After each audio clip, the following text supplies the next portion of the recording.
All right, let's dive into one of the most powerful ideas in modern business, straight from Jim Collins' legendary book, Good to Great.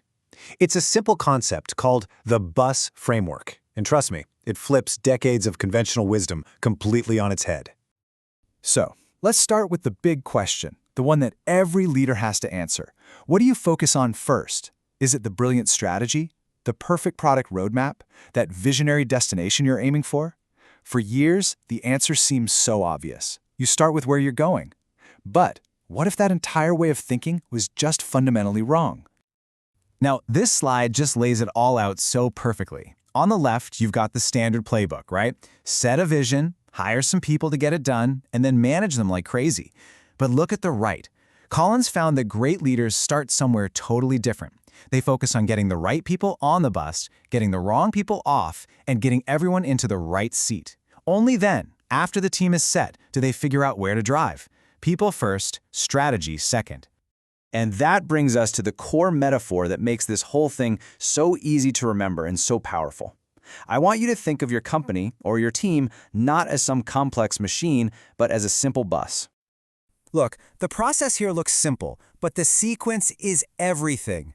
The old way was you figure out a destination, and then you try to convince a bunch of passengers to buy a ticket. This framework says that's completely backwards. First, you build an amazing crew, a team of people you'd want on any journey with you, no matter where you're going, just because you trust their character and their drive. Then, and only then, does that incredible team get together, look at the map, and figure out the best place to go. So, why does this people-first thing work so well? Why is focusing on the who before the what such a total game changer?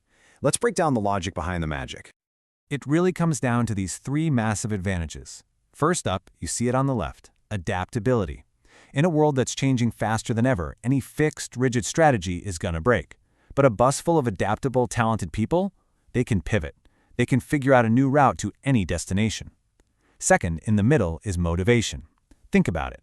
If you have the right people, you don't have to waste all your time and energy trying to motivate them. They're already driven. And finally, execution. This is the bottom line, isn't it? You can have the most brilliant plan in the world, but with the wrong people, it's just a document. You'll never build anything great. And this quote just hits the nail on the head when it comes to motivation. A leader's number one job isn't to be a cheerleader.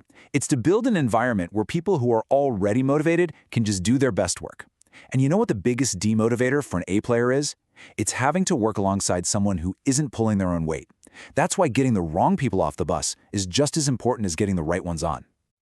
Now, it is absolutely crucial to understand what Collins means by the right people.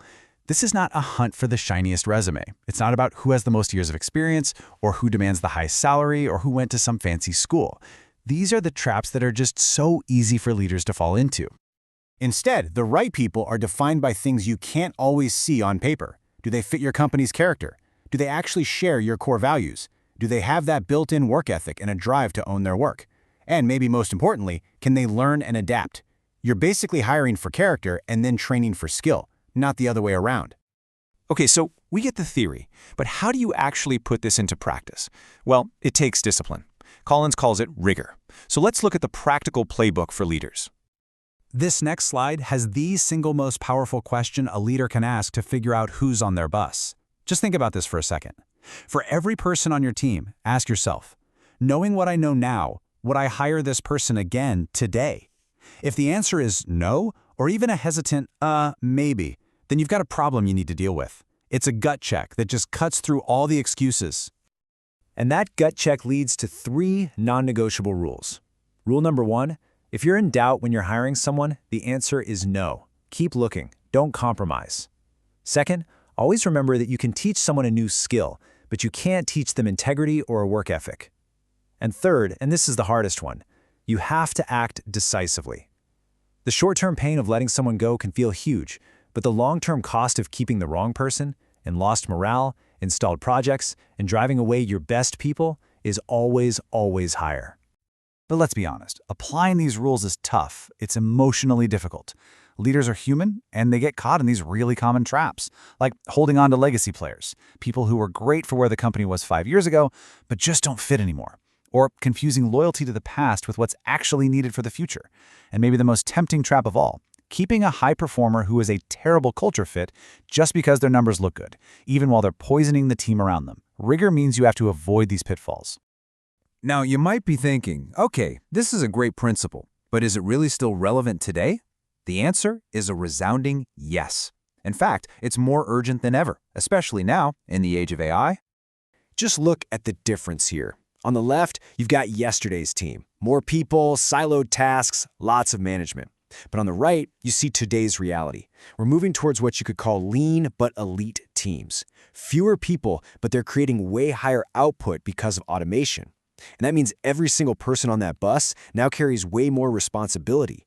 The quality of each individual person is magnified, like tenfold. So here is the most crucial points to understand. AI is an incredible tool, but it's an amplifier. It automates tasks, sure, but it can't automate character. It can't automate ownership or accountability.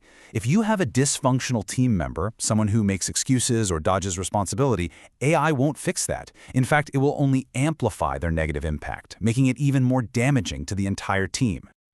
And this right here is the bottom line for the world we live in now. When teams are smaller, when they're more integrated, and they're moving at incredible speeds, the cost of a bad hire has just skyrocketed. In the age of AI, having one person in the wrong seat doesn't just slow you down, it can literally break the whole bus. So, we end right where we began, but this time, the question is for you. I want you to take a hard, honest look at your team, your organization, your bus. Are the right people on it? Are the wrong people off it? Are the right people in the right seats? Because in the end, that simple question, who is on your bus, is more important than any strategy you could ever write down. It will define your entire journey, and ultimately, it will determine your destination.